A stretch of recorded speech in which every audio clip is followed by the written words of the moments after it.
they call it in my business, Cinco de Ratings.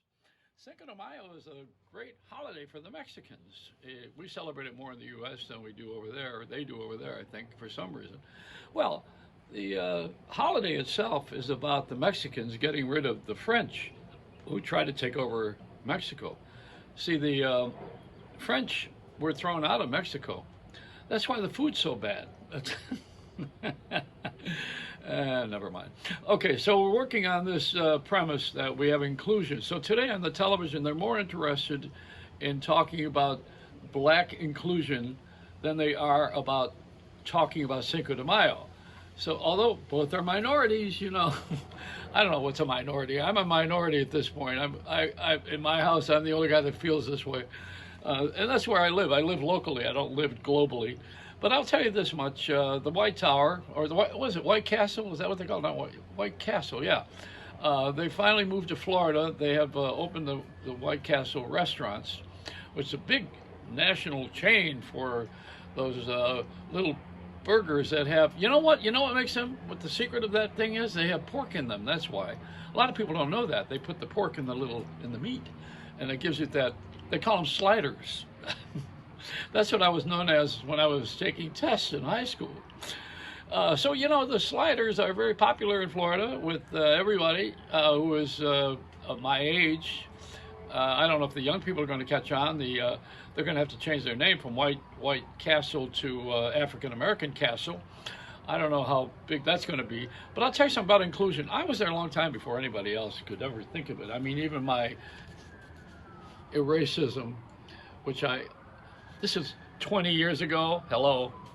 And, I'm proud of it because I've always been an activist on equal rights for everybody, no matter what size or what gender or anything at all, whatever it is. There's a country western star that's supposed to be honored. They don't want to do that with him now. Somebody in Congress doesn't want that to happen in Nashville. I don't know. There's always going to be some argument about who deserves to be honored, who doesn't. Listen, I'm in the Rock and Roll Hall of Fame, but I'm not in the Radio Hall of Fame. But my whole profession has been about radio, and I got honored in a place where I had the worst record in the world called Rats in My Room. They honored me in the wrong place, if at all. Now, let me show you something. I went to Gillette years ago before it got sold to Procter & Gamble. You talk about infusion. I have been so turned down I've been turned down more than the bed at the Marriott. This is something that happens to me occasionally because I'm ahead of the curve, and not so much now, but it was a long time ago in a galaxy far away. I mean, nobody wanted to believe in Star Wars when I was working on it. So the fact of the matter is that here I am. I'm trying to get the black people in the commercials, right? Black, not even friends, and it was reality commercial. So I go out. I had a camera follow me into a place you're not supposed to crash, which is Duane Reade, now known as Walgreens, and I walked in there with a black person in my commercial. I want to show you a little bit of it if I can pick it up on my little thing here. I got in trouble for this because nobody wanted to have a black person in a commercial. Back in those days, it was like a real. Let me see if I can play this on the air and see if it works well. This is Gillette. I need Gillette. Shaver. Rub your hand across my face. I'll come back later. Now this is the Probe line. Listen, look at how this works here for a guy like me, who's been shaving all my life. At the very top, you want to get the hairs under your nose. Of course, there's a lot of things going on with my face. I could have it lifted. They are really advanced. They got a lot of little blades on them, and it works beautifully, and it goes forever. I mean, you got to pay for this modest-priced razor, and then you have to buy the blades. And the blades last a long time, and it's got a battery in it. And, the bid is to go out and get it. It's the best one on the market. I have the best shave in the world from Gillette. Still, it hums. But it doesn't know the words. But I do. Gillette. Yeah, the slow hand thing, see. So I thought, gee, this is great.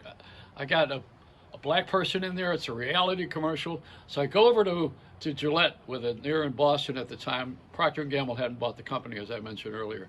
So I go over there and they don't want to know from it. So I figured, okay, I'll come along. I've done so many of these things. I did one for Cadillac. I did a lot of reality commercials before we had them, and I put real people in the commercials. Now everybody is a social networking, and it's a whole different deal, you know. But it took a while. Nobody wanted to listen. And you know what? There was a thing on 60 Minutes on Sunday, a piece about the scientists who had a premonition about all of this COVID virus, and nobody listened. They had millions of dollars on the line. They went to the government. The government didn't want to hear from it. And here's why. Because one person in the government controls all of the health in our country. It's one assigned person, like the FCC. They have one commissioner appointed by the president. And then the commission, it has to be approved by the Congress, you know. And Congress is so busy stealing honestly. I mean, they don't steal honestly. They are dishonest because they have made themselves lifetime jobs. That's what's dishonest. Used to be a volunteer army. You know, you would have a regular job and then you come and serve the country. Well, good luck on that one. You have to be drafted, and I don't mean by the NFL. So, you know, the thing that we do now is we take things like monetary interests and we let them rule us. So people are afraid. You know, there's a lot of people afraid that we're going to be in a country that doesn't have anybody working anymore, and the government's going to keep supporting everyone. I don't know how that would ever happen. I love to work. I want to work all the time. I would do this every day. I do it every day anyway. I do it here. Do you realize if you go on obituaries and my name comes up first because I call myself the late Joey Reynolds, I'm in the obits. And so the first column, the first line of it in the obits is, well, he didn't really die. I try to send that over to a couple of television and radio stations. They don't agree. But this is it. You know, we're living in one of those worlds where, and it's more than one world. See, that's what's different. There's not one world anymore. It used to be one world. Now it's a lot of worlds, and they collide. They all collide. This would be a great planet if it weren't for people. It's a Reynolds Wrap.